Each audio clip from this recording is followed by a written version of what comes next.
Hello, everyone. If you're just joining us, give us about 2 minutes. We're going to get started right at 5 o'clock.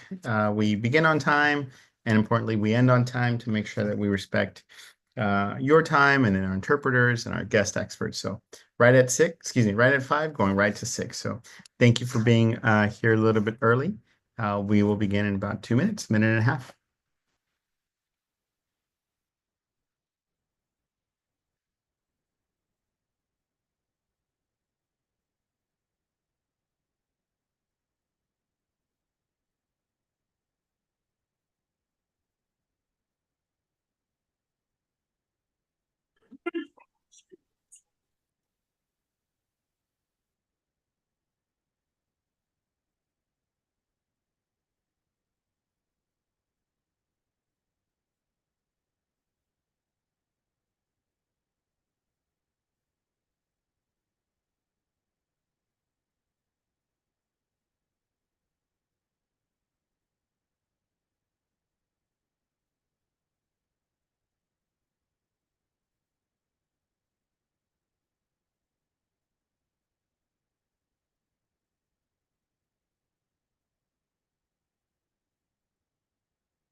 All right, it is 5 o'clock. So let's go ahead and begin.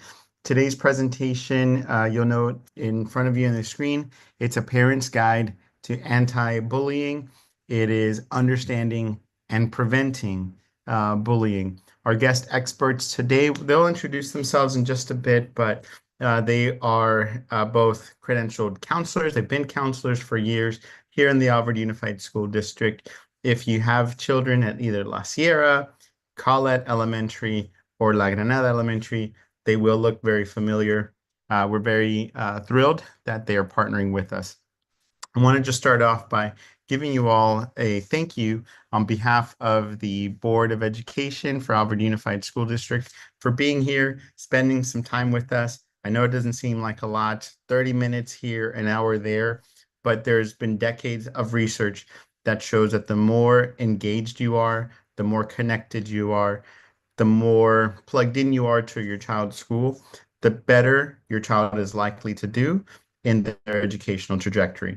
Because again, 20 minutes for a meeting, 30 minutes, however long it is, not a lot, but accumulated over 14 years from transitional kindergarten and preschool all the way through 12th grade really makes a big difference in their lives. So thank you for being here.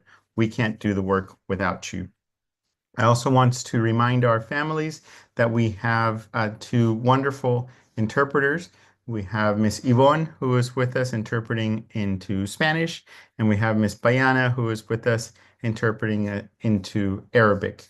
In order to access the interpretation, you'll find there's a sphere, a globe that says interpretation on your Zoom tools. If you don't see that, you should see three little dots that say more or más if you're in Spanish tools. And you go to interpretation. For Spanish, you select Spanish. For Arabic, Zoom doesn't have the option that says Arabic, so you just select Russian. We are live now with the interpretation. If you need to leave and come back, that's fine. Please feel free to do that. These sessions are also being recorded and are being posted onto our district YouTube. And then also, we don't want this to just be a presentation where you're just kind of passively listening. If you have a question, drop it into the Q&A or into the chat. You can raise your Zoom hand and you can unmute yourself, turn on your microphone, and we'll address the question. But with all of that, just want to give you one final thank you and turn it over to Miss Melissa Reyes and Miss Christine Galan. Hello.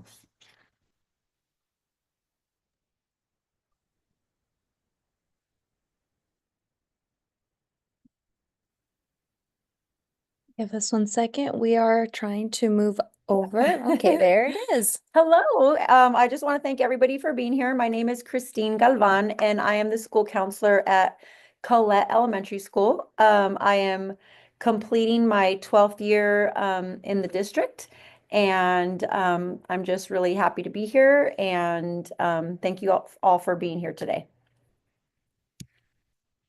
All right, good afternoon, everyone. My name is Melissa Reyes, and yes, I may look familiar if you have ever had a child at La Granada, but I am now at La Sierra High School. This is my 5th year doing counseling and counseling related work, but I have been at the district since 2015 and I have served various different roles. So if my face looks familiar, that is why I've been to different sites, including Colette, and my mentor is actually Miss Christine. So any knowledge that I've gained has really been through her expertise. And so I'm very grateful for that.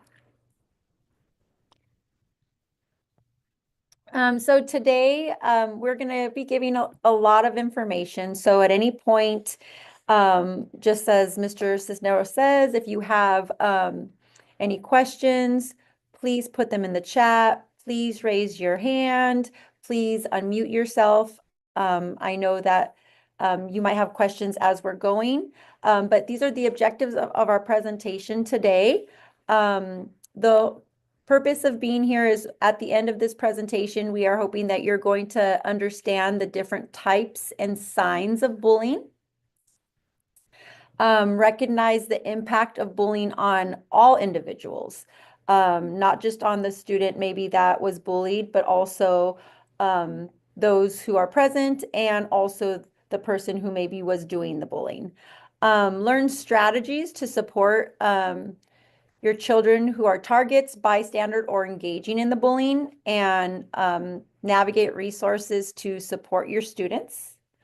And most importantly, to foster a positive and inclusive school climate.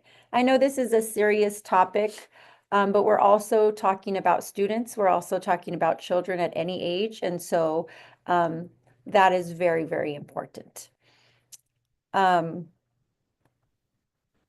What is bullying and what it's not? Okay. So I'm at an elementary school, and so I will, full transparency, I hear that word probably every day.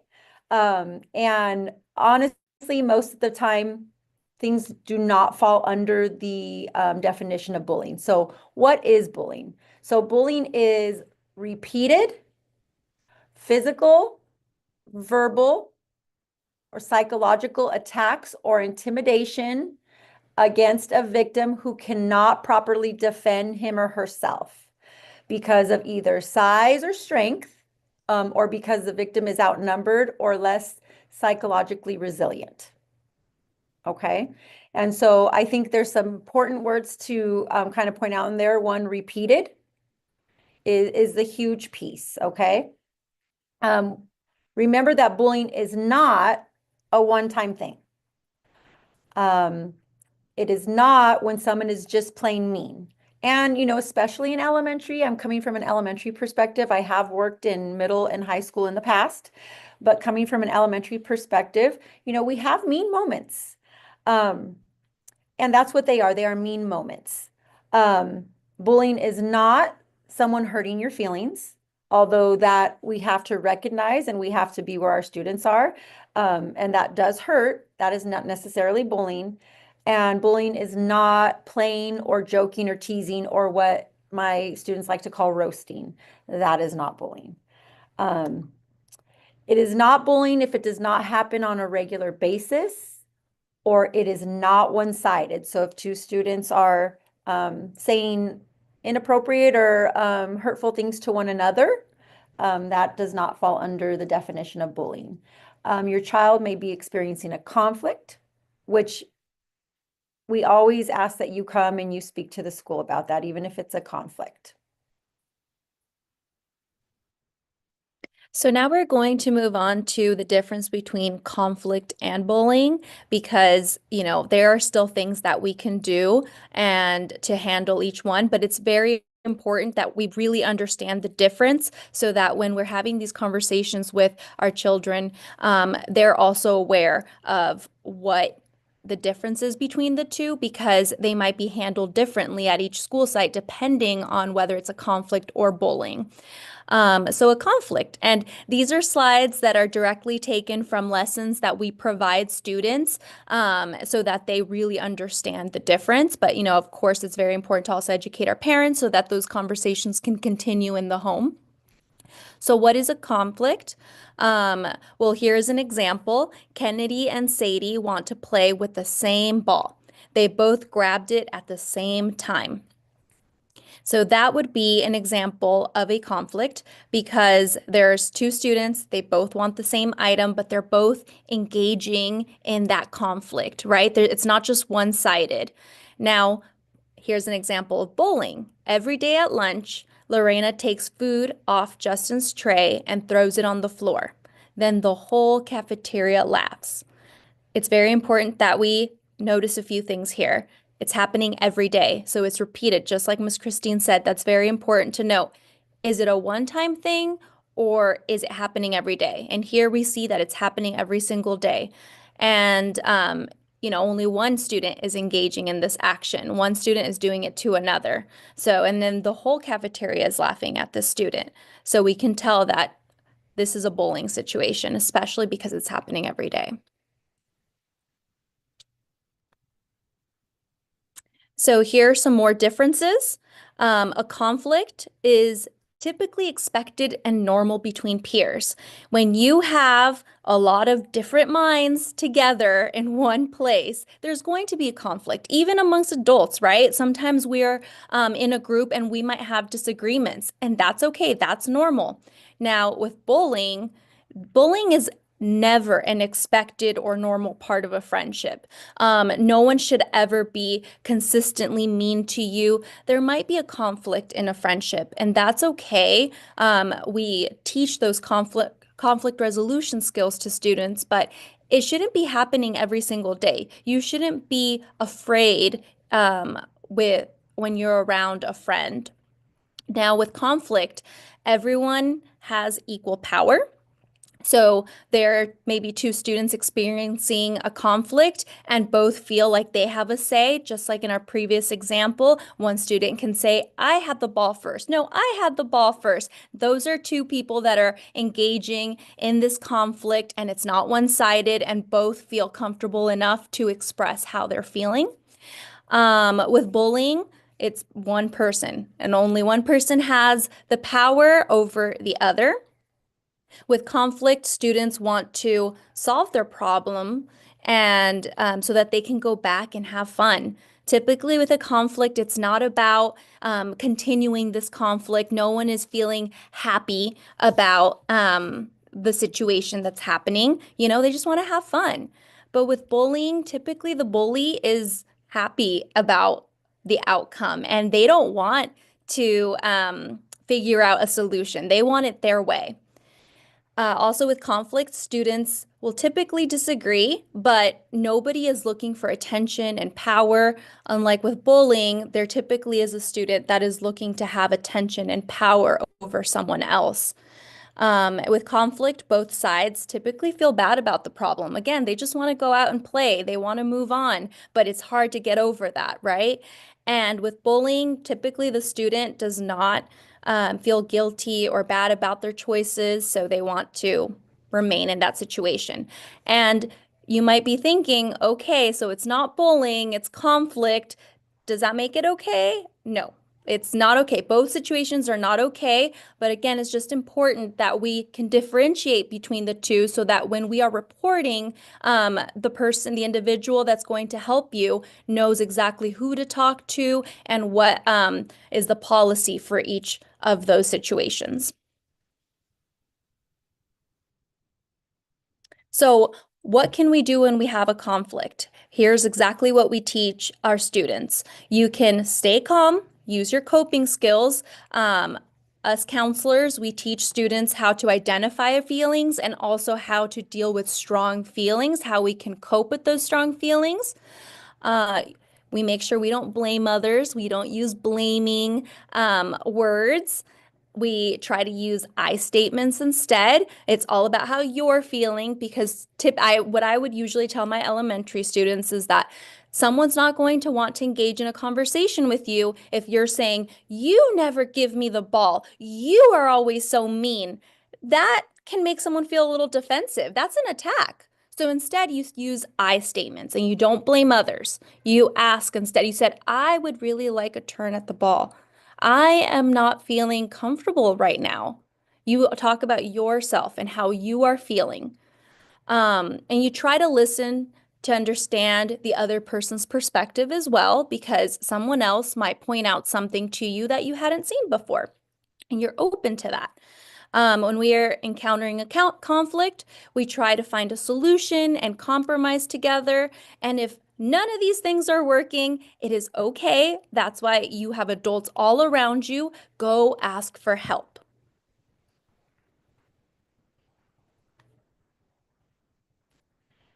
Okay. There are different types of bullying. The first type of bullying is physical bullying.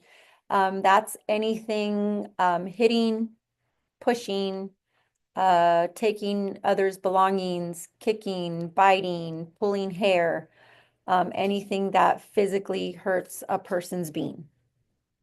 The second type of bullying would be verbal. This is name calling, threats, insults. Rumors also is part of verbal bullying, but that also falls into that social relational bullying, which is spreading rumors. We see this probably more so in the secondary level, but we also see it in the elementary level as well. So spreading rumors, exclusion, you cannot sit with us, you cannot play with us, you cannot be part of this group. And humiliation, making fun, making people feel bad about differences. And that can be any type of difference. But humiliation, just like in the example that Miss Melissa gave about taking the food away and then the rest of the cafeteria laughing, that would fall under the example of humiliation.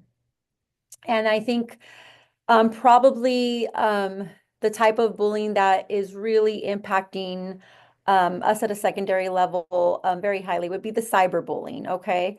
This is any type of online harassment, doxing, spreading false information, and we're really going to get into cyberbullying more so later on in this presentation because we feel like that's a very important component.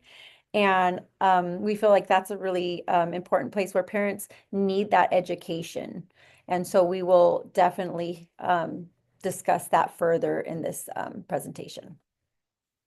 Miss Christine and Miss Melissa, I have a question. Uh, if you maybe go back 2 slides to the conflicts and types of conflicts. It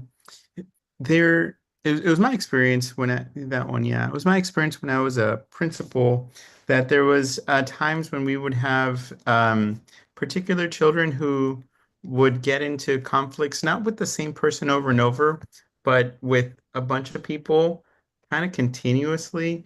And so it was like, oh man, Alejandro again, he's in something again, right?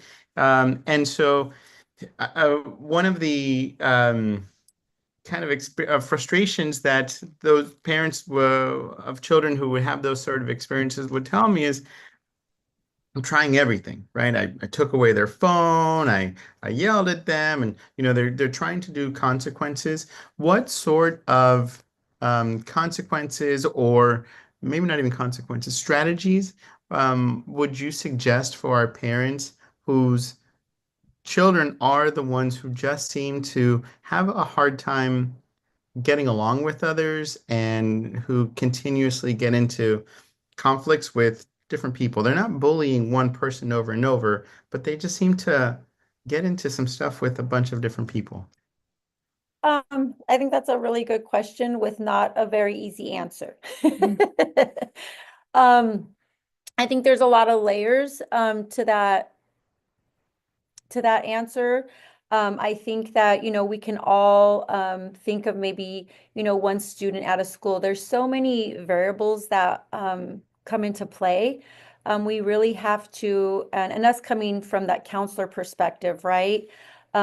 Yes, the first thing, if you're the parent on the other end, I don't want that student, saying mean things to my student, or they did it to this student this day and then this student this day. But there's a lot of things that we need to consider. What is going on in that student's life? We need to look at, everything possible so we can come up with the best plan to assist this student. I like to just say, like, students they're not mean. They're not. They want friends, and sometimes they just don't know how to make friends. Um, I believe that, like, every student has a kind heart, but there's things that they're coming to school with that we don't know. And so I think that one, as like coming from a counselor perspective, like myself and Miss Reyes, we have to look from a different lens. What are other things that are impacting this student? Do they lack social skills? Are they having trouble just with some basic social skills? Can we provide some basic social skills to them? Can we help parent, at home, with some of that teaching as well? Is there other needs that aren't being met? So I just think that there's so many layers to when we have a student like that.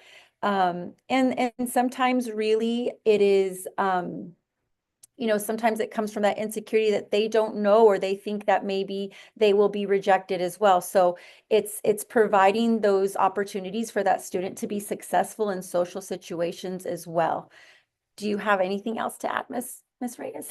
I think the important piece of all this is really communicating your efforts with your counselor and whoever's working with your child. Reach out for help, and that's something we're going to touch upon later on when your child is engaging in bullying. And the biggest piece is that communication and telling your school counselor, this is what I've already tried, so that you can formulate a plan together, and then your counselor can also help you with additional resources so that you can continue whatever is happening, in whether it's a small group, whether there's a friendship group that your child is being added to, a social group that they're being added to, how you can reinforce whatever they're learning in that group at home. So again, communication here is key. Don't feel like you are ever alone. That's why there are school counselors at every single school site. We have tools and resources that we can provide you. We can help here at school and also transition that help into your home as well. Beautiful. Thank you for such a thorough answer. Okay, so I think this is where we left off, right? Yes. So here are some signs that your child may be experiencing bullying. Okay, so maybe unexplained injuries or lost belongings. Maybe you're having to buy them a new pencil sharpener and you're like, I just bought the pencil sharpener, and they're like, oh, well, it broke. And they're coming up with, different excuses. Or my new mechanical pencil that you got me, well, oh yeah, I lent it to so and so. So lost belongings, unexplained injuries, scratches, falling down often at school. And we know students fall down. Sometimes they really do just fall down. But if they don't know how to communicate to you how they receive that injury, that might be a red flag.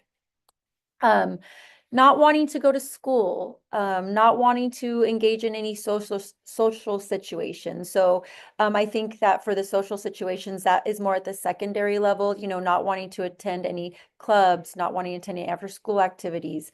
We see more with the littles, with our elementary, maybe not wanting to go to school, crying. Parents, like, they have a tummy ache every day.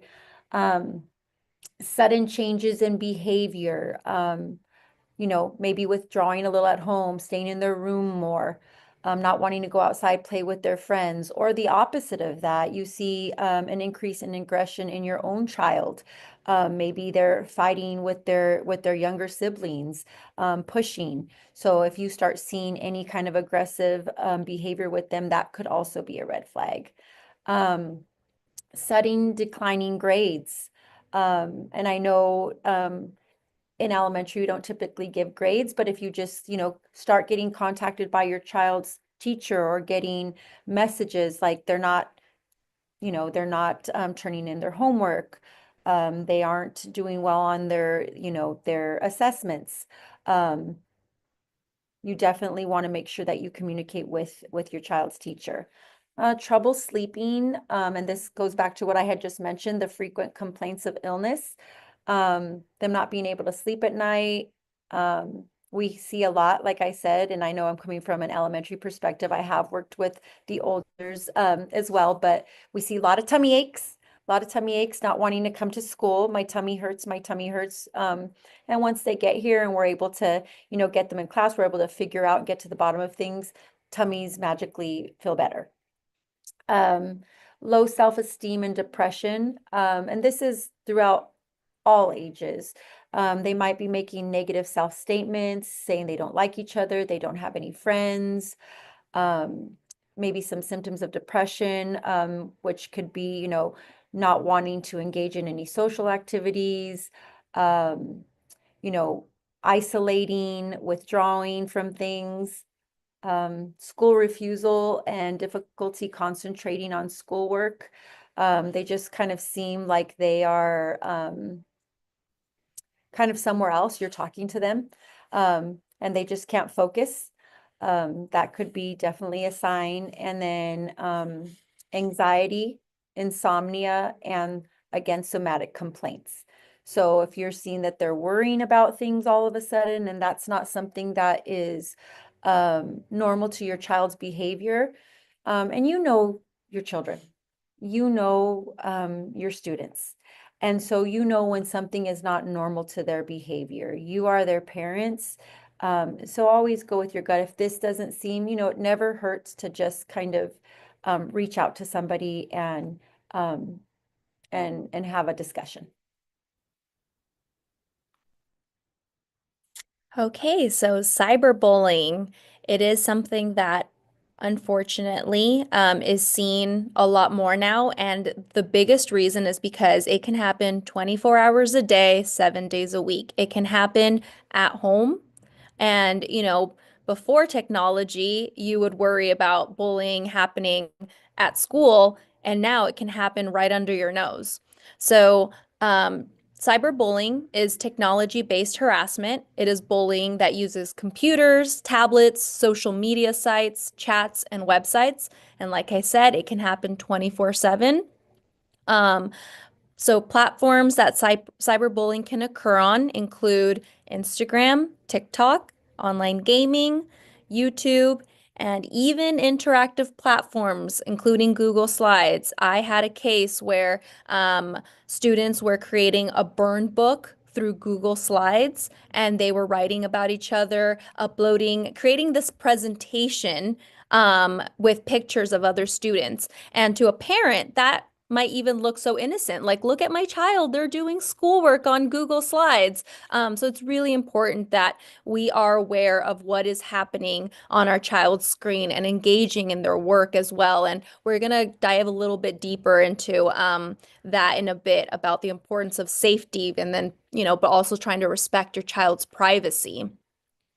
Miss Melissa, if I may just touch on the interactive platforms, including Google Slides that you just touched on. I just want to give our families here a reminder that all of our Alvord devices that students use have a technology embedded into it where if a student uses any keywords or has any writings that indicate harm to others, harm to self, they're looking something up that they shouldn't be looking up, then the administrator, excuse me, the school administrator at that site will get an email and they're able to respond appropriately.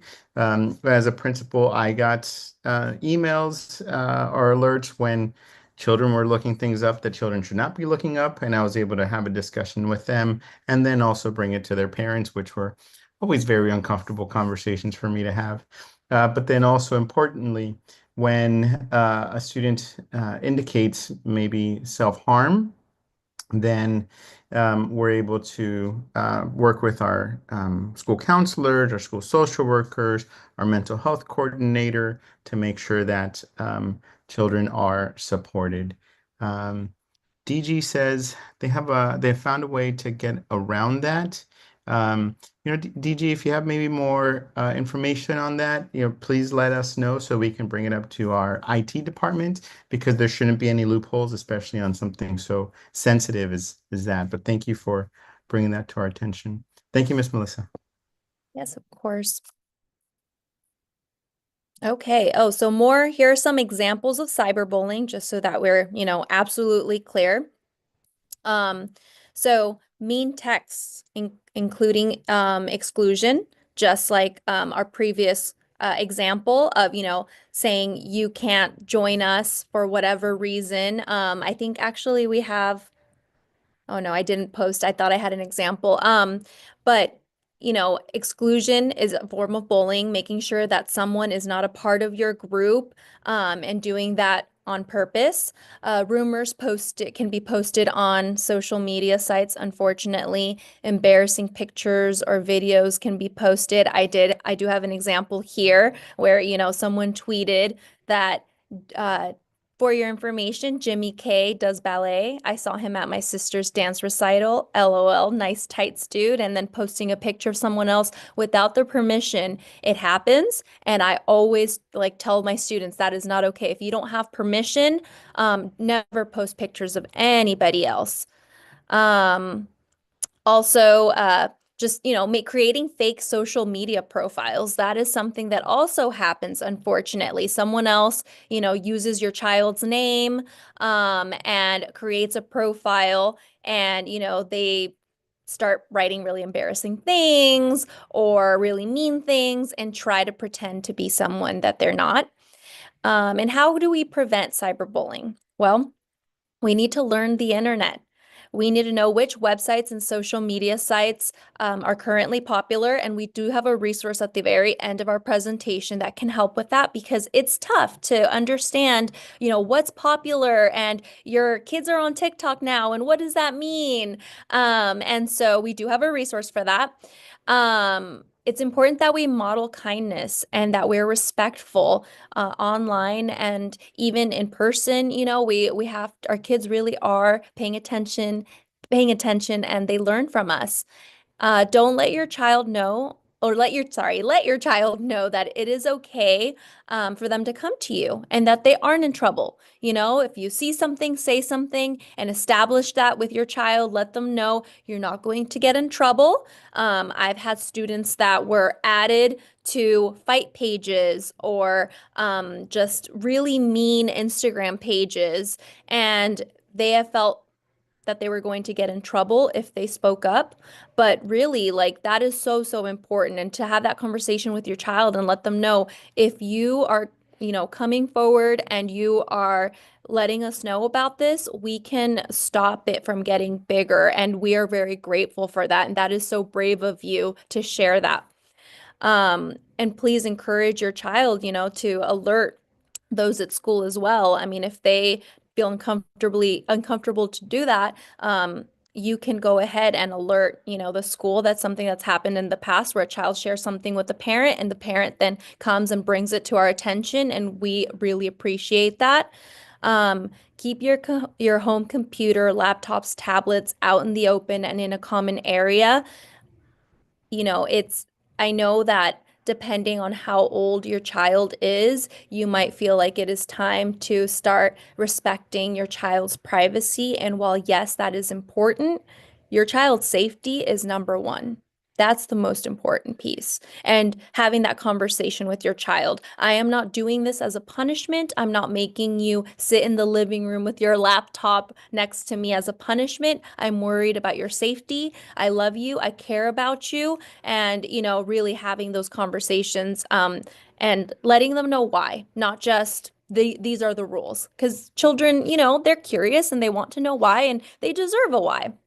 Um, and you can support your school's anti-bullying initiatives. We frequently have dress-up days, and typically they're attached to very important things that are happening. Sometimes they're fun and silly, but most times, like we have an anti-bullying week or a kindness week, these are perfect moments for you to have the conversation with your child. Like, why are you dressing up today? Let's talk about that. What does that mean? What do you think it means? These are all perfect opportunities, and know that that's typically also happening at school as well. These conversations are being had because it is a week where we are trying to teach your child something. And I can just add on to what Miss Melissa was saying. I know that in the elementary level, we have a character trait that we focus on every month for the whole month. And so, ask your child about that if you have an elementary age child. What character trait are you working on this month? Tell me about that, because they are all obviously positive characteristics, and that gets that conversation going. So what can parents and caregivers do if their child is being bullied? First and foremost, create a safe environment. Listen to your child. I know we got mama bears out there and papa bears out there, but you want to listen. And I know that you are human and you have emotions too. But it's very, very important that you really be aware of where you're at so you can be able to listen to your child. If you aren't being able to listen to their story, then we're not going to be able to move forward to next steps. And so, just managing where we're at to be able to listen to our child, that's the most important thing. Be supportive, be empathic. That's understanding kind of where your child is coming at, how they might be feeling right now. Don't ignore or minimize. Oh, you got to have tough skin, or, that's not a big deal. Or, you should just say something back. Obviously, if your child has come to you, it's important to them. And we want them to know that their feelings are important. Never blame or shame. What did you do? Like, as if they brought something or did something to bring this on. Again, remember, we want to, not all cases are bullying, but in the case of bullying, it's never okay. And so we don't ever want to blame or shame that student. And I alluded to this, never encourage physical retaliation. I know that parents will often say, well, they're defending themselves. But in actual cases of bullying, physical retaliation can actually put a student in more danger. And so we want to take, appropriate measures to make sure that we stop this and we are not exacerbating the problem, making it worse. Okay. And gather as much information as possible. Who, what, when, and where. Okay. That way, when you are coming and meeting with admin or whoever you're meeting with at the school, you give us as much information that you can, so then we here can do our investigation. Work with your child. Ask your child what they think should be done. Are they coming to you because they want you to go to the school on their behalf? Are they coming to you because they want you to come with them and they want a voice to tell admin? Let's not assume we know what they want in that moment. Encourage walking away and telling an adult. Obviously, in extreme cases, you are going to go straight to an administrator and you're going to report this. Encourage assertiveness when appropriate. Again, not all cases are appropriate. If the student is being called a mean name, and this has happened a few days in a row, encourage the student to say, no, you're not going to talk to me like that. That's not okay. Because we need to teach our students to be assertive. That's a skill that they're going to need for the rest of their life. It is so, so important to be able to appropriately assert themselves and practice that with them at home. I know I practice that with my kids here when I do class lessons. We have a whole assertive, practice that we do. And so I always, that's my first and foremost, what can you say? Because we want to give them some power and control in a situation where they feel powerless, right? Encourage traveling with friends. And what that means is don't be alone, okay? Be with somebody that you trust at all times. And then here we go. And do not address the bullying publicly. This could cause a lot of shame for your student. This might be something that was really hard for them to just come and talk to you about. So we never want to address this publicly.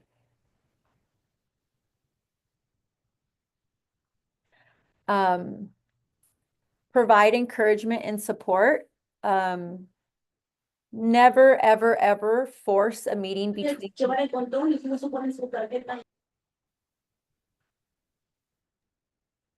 we have a question? Well, we did have Shelby in the chat. She wanted to ask a question. I don't. Shelby, are you still here? I don't see her. Yes, you are. If you could unmute Shelby, now it would be a good opportunity. Hello? Yes, hi, we can hear you. Hi. I was just wondering, we're going through a situation right now where my son is getting bullied, and we feel like it's a pretty serious situation, and we haven't really gotten the help we needed from the school, and we've been spending the last 3 days trying to report it and talk to someone from the school district about it. Mhm. And we haven't really been able to talk to anyone yet. And so I just wanted some advice on what we could do because our son is physically getting hurt at school, and his bully started a pretty serious physical fight with him on the playground and tried to forcefully push him off the top of the playground. And it's kind of been going on for months, and we haven't really gotten a solution to it, and we don't really know what else to do. Is this something where we can possibly get information and have a conversation after this so we can assist you through this process, and we can also give you next steps, and we can connect you with someone so that way you can have our direct information. Is that appropriate, Alejandro, if we can get all of this information after so we can support parent? Absolutely, it is. And what I'm going to do is I'm going to drop into the chat my direct cell phone number Okay. for Shelby and any other parents who might be dealing with something like this. You can feel free to call me, text me, send me an email. My cell phone is in the chat. It's 951-396-0126. And we can elevate it to your school principal. And then we also have a student services office at our district office who oversees student safety. And we could also elevate it there so that they can work with the school principal, school counselors, so that this is addressed. Especially, Shelby, if you're saying that it's been going on for some time, we definitely want to make sure that you get the resolution you need and your child is safe for sure. So I would say in that specific case, my advice would have been to do exactly what it seems like you're already doing, is trying to get some resolution from the school, maybe talking to the front office and getting an appointment with the principal or assistant principal at the school.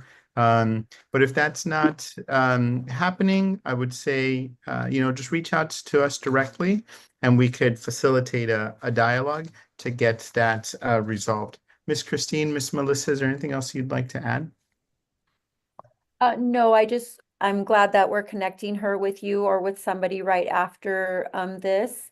That way she can make sure that she is able to communicate her concerns. Absolutely. Thank you so much. Yeah, because we've talked to his teacher. We've talked to the vice principal multiple times about multiple situations and incidents that have happened, and they just tell us there's not really anything else they can do. And so we feel kind of stuck, and we're worried for our son's safety, and he's scared to go to school, and he gets hurt by this boy almost daily, and we don't really know what to do, and we feel like we're not getting the help that we need for this Yeah. situation. No, well, first, I just need to say on behalf of the school district, we're sorry that this is happening to you. We always say that school safety and student safety is our #1 priority. And that isn't just something that we say, that is absolutely true, because a student who isn't safe can't learn. A student who doesn't feel safe won't be learning at the highest level because, as you just mentioned, he's maybe a little scared to come to school, and that's not okay. So we want to make sure that we address it, but we can't address it. You can't address it on your own. We can't address it on our own. It has to be in partnership. And there are many, many different tools and strategies that experts like Miss Christine and Miss Melissa can deploy and use depending on the individual situation. So again, feel free to text me, send me an email. Okay. Let me know if you could your child's name and what school they're in, and then I'll tomorrow morning I will give a phone call to that school site just to kind of elevate this and let them know that you have this ongoing concern because what's happening to your child is not okay. He shouldn't be scared to come to school. He should be happy. School is meant to be a fun place where children learn. So. Feel free to text me. My phone is right next to me, so you can do it now or do it tomorrow. Okay, great. Thank you so much. Thank you, Shelby. And thank you for sharing, and thank you for coming forward. Yeah, absolutely. It's important to advocate for our children. Absolutely. So to continue what parents and caregivers can do if their child is being bullied, again, to reiterate, don't force a meeting between your child and the bully. If this is something that they might be open to, then we can consider it based on the level of bullying, but it is something that is not necessarily needed. It's not something that we even encourage students to do if they do not feel comfortable. Do not contact the parents of the child who's bullying your child. Do not wait for them outside the school. Again, I know that we have our own emotions as well, and we want to protect our students at all cost. But this can make a situation that is bad go from bad to much worse, and that's not what we're trying to do here, okay? Follow up with your child. Once there has been some resolution to the situation, just check in with them. Say, is everything going? Is everything still going okay? Has anything additional happened? So just creating those, the communication, those options for your child to communicate with you if anything additional happens in the future. Create a safe home environment with open communication. So I know sometimes when we have the older students, it's like, how was your day? Fine. Or they have their headphones on and they're on their phone, and that communication is so minimal. So it's really important. And this is just for any student in any situation is really trying to build that communication with your child, asking them how their day was, asking really open-ended questions instead of questions that you can get just a yes or a no to or a fine. help develop your child's positive attributes. So this is how they feel about themselves. And I know when we're young and even when we're older, we tend to kind of see ourselves how the world sees us, but it's really looking from within and creating those characteristics within ourselves, and for those our students to be able to see the strengths that they possess. In certain cases, yes, you will have to seek professional help. I know that all schools have counselors, and I'm going to be very, very honest with you. I see lots of students, but if it gets to a point where this is ongoing and a student is going to need maybe more, or we're going out on summer break, then we might have to refer out for some outside counseling services. Work with your school. Work with your school. I know sometimes our first thought is to call the district. And yes, I encourage if you are not getting met halfway, if you're not being able to contact somebody from your school, but we work at schools and we want you to come to us. I want Yes. my families to come to us. I know my families very, very well. Like I said, I've been at Colette for this is going on my 12th year now, and I hope my families are going to come to me before they go to anybody else. And also when you're going to come to the school, I've really talked about this a lot, and we've had parents who have been pretty upset, and I understand, but just really kind of know where you're at with your own emotions. And we understand that you are going to have a lot of feelings about this situation, but we need to work together. We need to work together, and we need to be able to show our students that we have that that we're trying to like create that safe and peaceful environment for them. And contact your child's teacher first. That's always who you want to go to first, your child's teacher. Contact the school counselor, contact the principal, contact the assistant principal. Like Mr. Cisneros said, you can contact the secretary and schedule a meeting with the principal or the assistant principal. Provide facts. It's really hard when this is a very emotional situation to not bring that in, but to provide the facts that your student gave you of what happened. And work collaboratively. That means we're gonna get more accomplished together.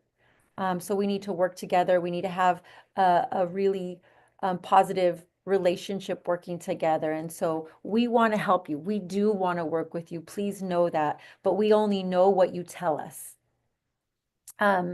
Ask your school about their policy regarding bullying, and also expect the bullying to stop. You know, I'm going to be really transparent. There's times when I've dealt with a mean moment or I've dealt with a situation. You know, we've worked through everything. I've checked in with the students a few times, and things are good. And if the student doesn't come to me, if the parent doesn't come to me, I am under the impression that things have been good. So if something happens again in the future, I need you to come to me. I need the student to come to me. I only know what's told to me. And so just always encourage your students to come and communicate with school staff.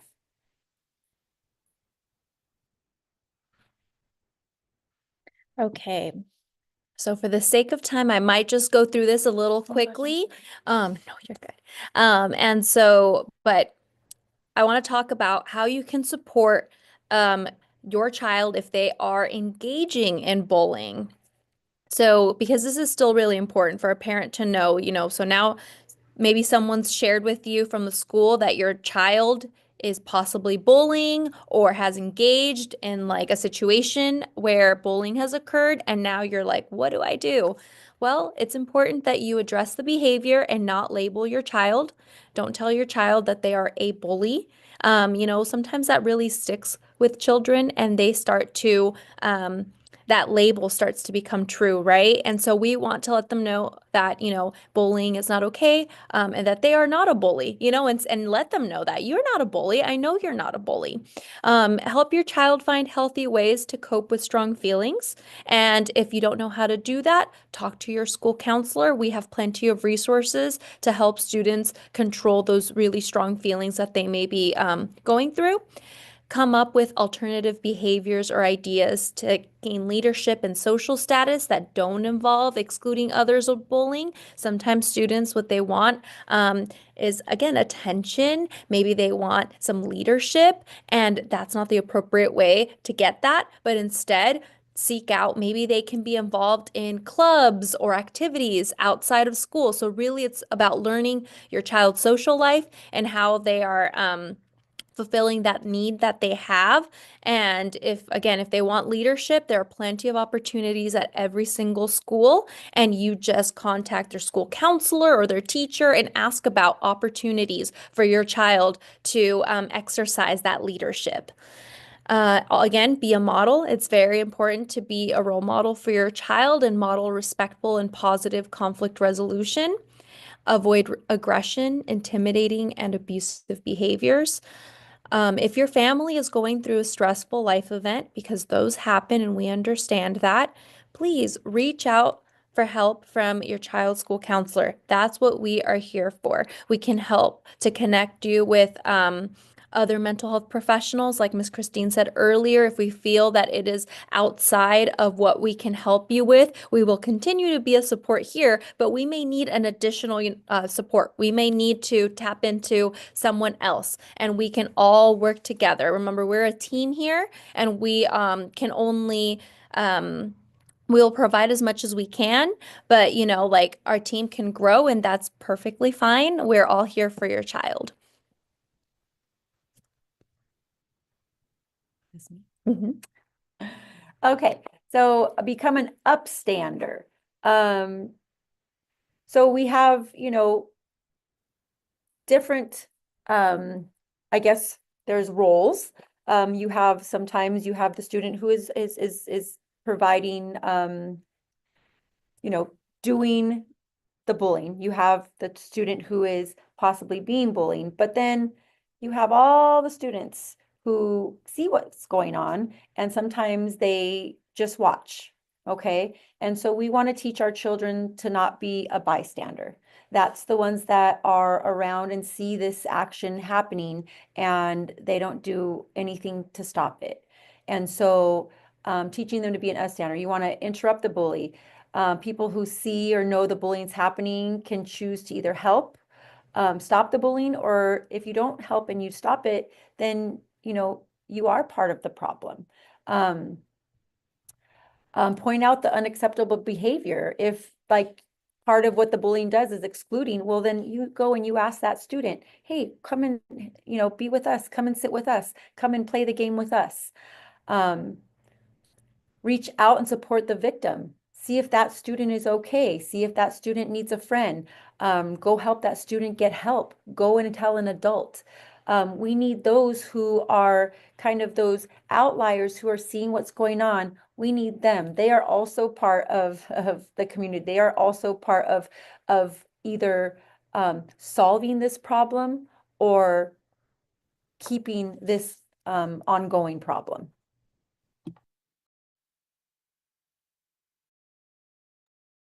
Yeah, we're gonna skip this slide because we didn't realize we were taking so much time. So sorry. And we want to give you all the opportunity to ask questions. And then I think we also have a resource page that I can drop into, and I'll do that right now in the chat. But in the meantime, if you have any questions, please feel free to type it in the chat or raise your hand. We're here for questions. Yes. Great. So families, you heard it. We have a couple more minutes here. So if you have a question you'd like to ask, now would be the time. You can put it into the chat, or feel free to turn on your microphone, unmute yourself, and ask it now. Just want to give a quick thank you and a shout out to Miss Melissa and Miss Christine. What a powerful conversation, especially Miss Christine. One of the last points that you made about being being an upstander, not just being a bystander. I think one of the aspects that is lost a lot of times is how um, when we see bullying happening, that doesn't just impact the person doing the bullying, the person being victimized. It also uh, scares the rest of the kids kind of watching it. So if we have more and more students speaking up and stopping it before it happens, it's going to lead to a more peaceful, more safe feeling, even just feeling campus and playground and conversation. So thank you for bringing that up. Families, do you all have any questions?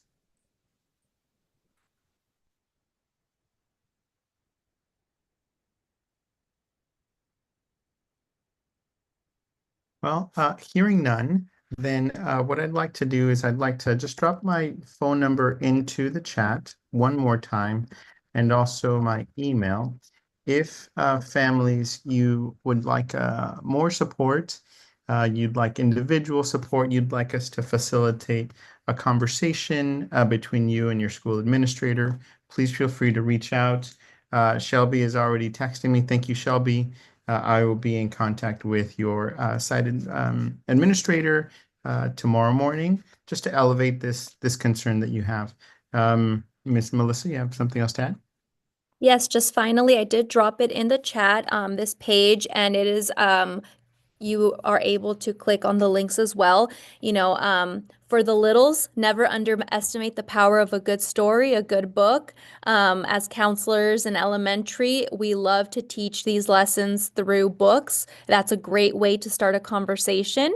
So we have some book examples here, and then we also have websites. And the one I really want to point out is commonsensemedia.org. Earlier, I talked about understanding these new platforms and understanding what your child is seeing online. So if you go on commonsensemedia.org, you are able to type in just TikTok and it'll give you a parent rating. It'll even show you a video that introduces that whatever it is you typed, what it is. And so that you have a better understanding, you can type in movies, books, different platforms, video games, and it'll tell you exactly what it is so that, you don't have to guess, or if something's unfamiliar, you become familiar with whatever your child has in front of them. Beautiful. I think that's a fantastic high notes to end off, is just that resource. These resources that you're providing, Common Sense Media used it for years. It is very clear and easy for us to use to understand what's appropriate and what isn't. We got a good shout out in the chat for you all. Thank you for the information shared from Yesenia. Thank you, Yesenia, for being here. I just want to say one more big thank you and round of applause to our presenters. Also, parents, shout out to you for spending an hour with us and building up even your own capacity to know how to support your child. And I just want to give a very heartfelt thank you to Shelby for being vulnerable enough to share the story. I could hear some pain in your voice as you're sharing that. And we share that pain. We don't want your child to experience this. So we just thank you for being so open and honest. And I can't ever close out our sessions without saying thank you to the hardest working people in the room, which is our two interpreters, Miss Yvonne. Thank you so much, Yvonne, for interpreting for Spanish. Miss Bayana, thank you so much, Bayana, for interpreting into our Arabic language. We want to make sure that language isn't a barrier, and with your help, we're able to reach more parents. So thank you, everybody. Have a good night.